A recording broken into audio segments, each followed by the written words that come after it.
আমার সাথে সাথে সবাইকে অনেক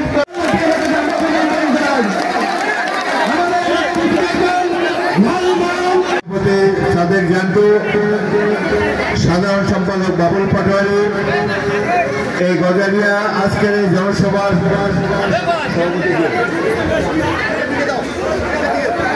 নেতৃবৃন্দ, আমার সামনে উপস্থিত প্রিয় পশ্চিম চরমেশবাসীর রহমান, তিনি বাংলাদেশের স্বাধীনতা ঘোষণা করেছেন।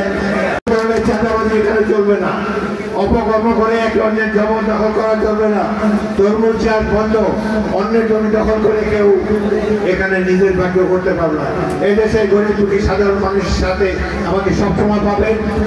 এখন আগের মতো পরিশ্রম করার শক্তি আমার নাই, সাধারণ মানুষের কল্যাণের জন্য কাজ করে যাব এই আশাবাদ ব্যক্ত করে সবাইকে ধন্যবাদ দিয়ে এই মিটিংয়ে যারা উপস্থিত হয়েছেন কৃতজ্ঞতা জানিয়ে বিদায় নিচ্ছি।